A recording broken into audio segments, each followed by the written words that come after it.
A mountain drops 3,000 meters into the Mediterranean within 20 kilometers of the high summit. Snow sits on the peaks, while swimmers move through warm water on the beaches directly below. Cedar trees 3,000 years old stand on ridges that were sacred before recorded history began. A river bursts from solid rock deep inside a mountain and runs all the way to the sea. Wolves move through alpine meadows above ancient cities built, burned, and rebuilt more than 30 times. Falcons hunt above Phoenician ruins that predate the Roman Empire by 1,000 quiet years.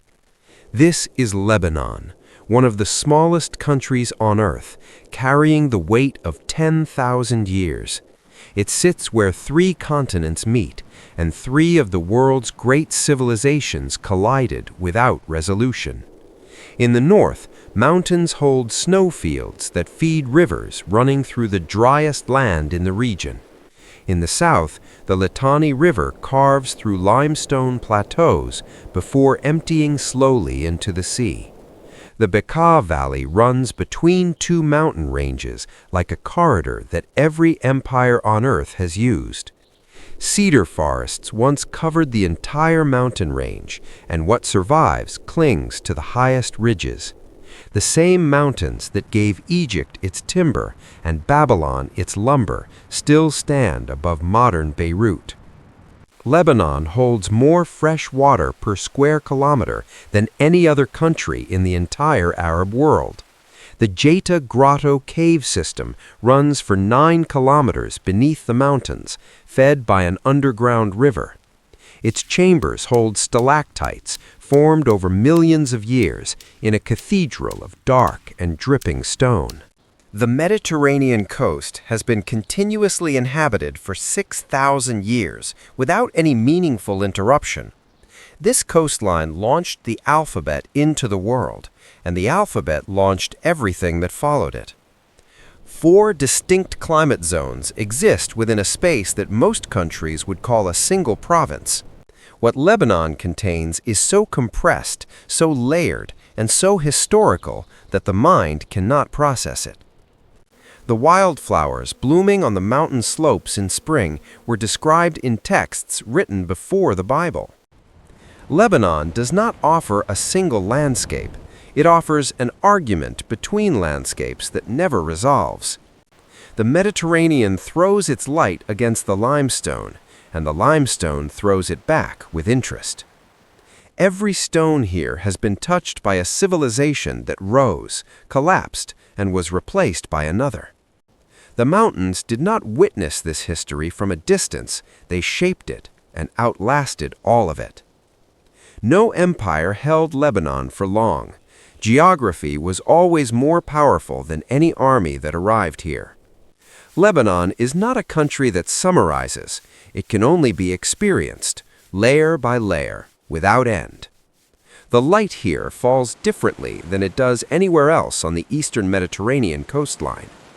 Lebanon reveals itself only to those who stay long enough to see past the first impression it gives. It does not announce itself. It demonstrates itself slowly, and the demonstration never fully completes. The first winter storm arrives from the Mediterranean in November and hits the mountains without any warning. Within a few days, the peaks above 3,000 meters disappear under snow that will not melt until May. The Kadisha Valley below stays dry, while the ridges above it carry 2 meters of packed winter snow.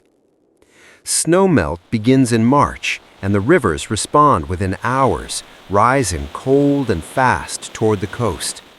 The Nahr Ibrahim River runs red after rain as iron-rich highland soil colors the entire water column. Ancient Phoenicians interpreted this red river as the blood of the god Adonis, killed on the mountain above.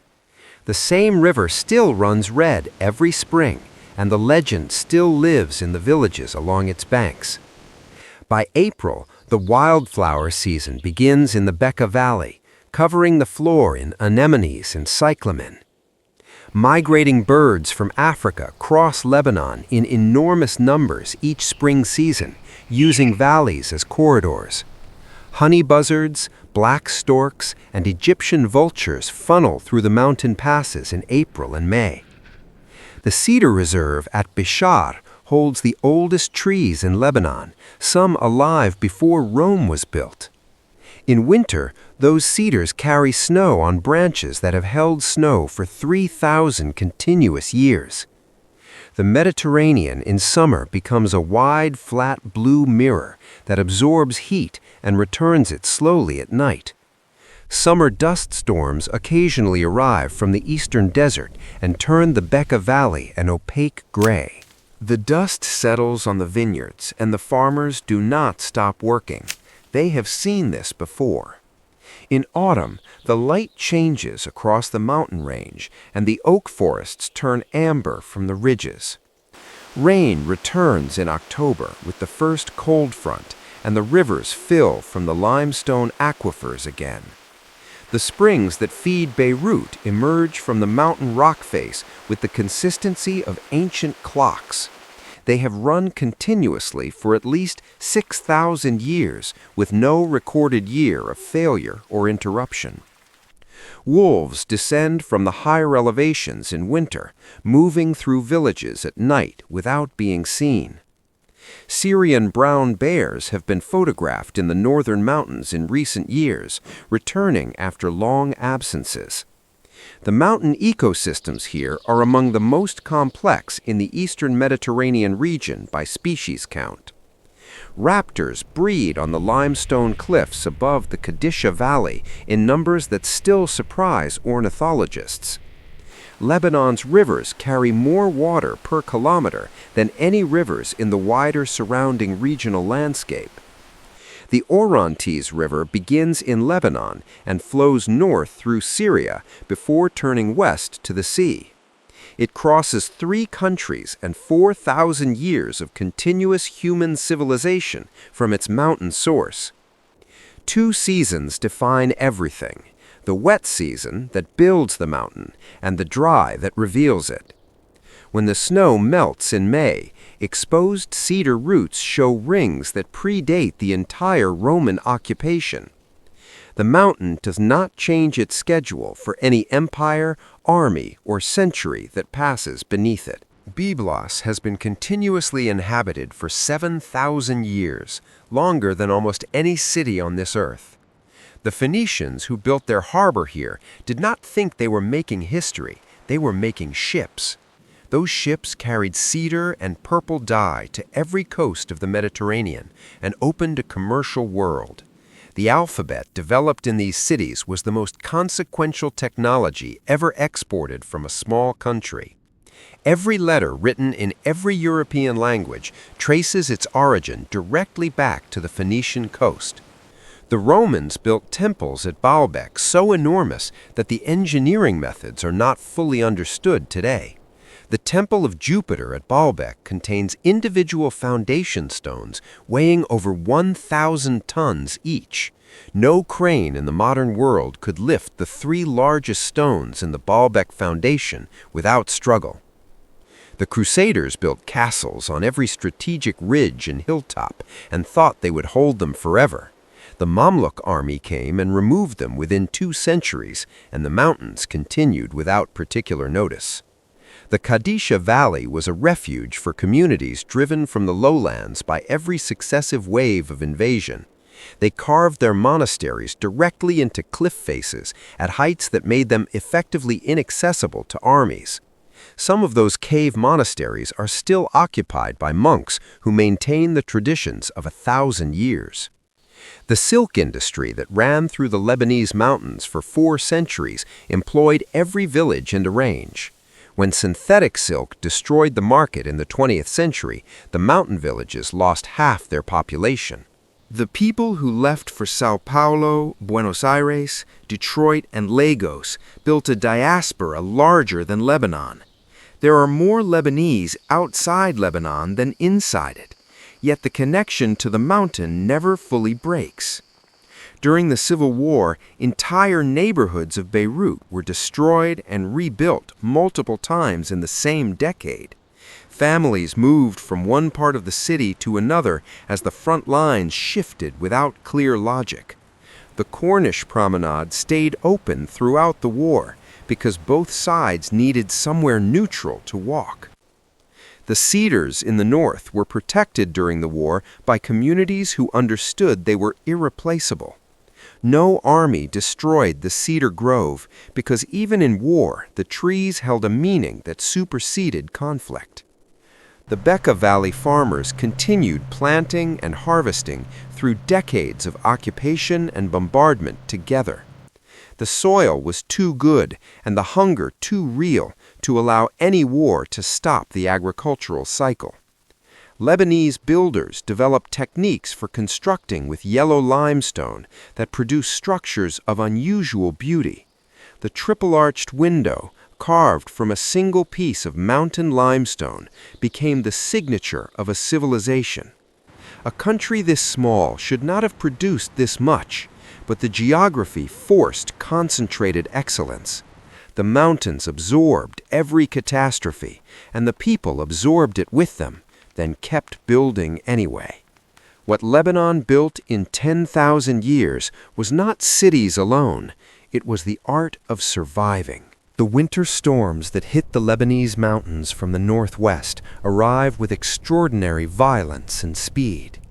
A storm that was clear sky over Cyprus becomes 2 meters of snow on the peaks within 48 hours. The roads through the mountain passes close without warning, and the villages above them become briefly isolated. The isolation is not hardship to the people who live there. It is the annual return to self-sufficiency.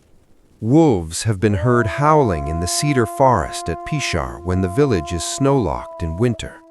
The sound carries across the valley, and the residents do not panic. They have heard this for generations. The Jeita cave system beneath the mountains holds a river that has run for 2 million years in darkness. It carved those chambers slowly, water on limestone, without hurry, without witness, without any human knowledge. The largest cave chamber at Jeita could contain Notre Dame Cathedral and still have room to echo. When the external world floods, the underground river rises and shows how deep the mountain truly runs. The Kadisha Gorge drops over 1,000 meters in less than 10 kilometers of horizontal distance. Climbers who descend into it move through 4 different climate zones before reaching the valley floor. The walls of the gorge show geological strata representing 50 million years of continuous limestone formation. At the base, a river runs between walls so high that sunlight only reaches the water for minutes. Only minutes of sunlight reach that river each day, yet plants grow there that grow nowhere else on Earth. The raptors nesting on the gorge walls dive from 500 meters to take prey below.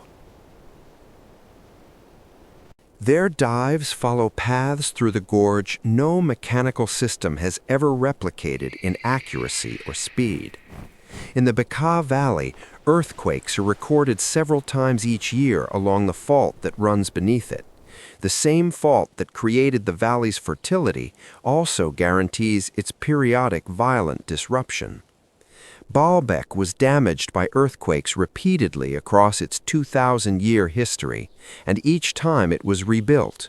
The stones that fell from the temple of Jupiter lie where they landed, too heavy to move even today. The Mediterranean off the Lebanese coast can shift from flat calm to 10-meter swells within 6 hours. Fishermen here have read those changes since before the Phoenicians named the sea and taught others to cross it. The mountain in winter, the sea in storm, the valley in earthquake, Lebanon operates at geological intensity. Nothing here is decorative. Everything serves a purpose set by forces older than any human plan. The cedars that remain are not remnants, they are survivors carrying the memory of all that was lost. Lebanon does not need drama. The geology, the history, and the light make drama completely unavoidable here. It was here before the first empire named it, and will outlast every empire that comes after. Lebanon is not a story with endings, it is a mountain, and mountains simply continue without conclusion.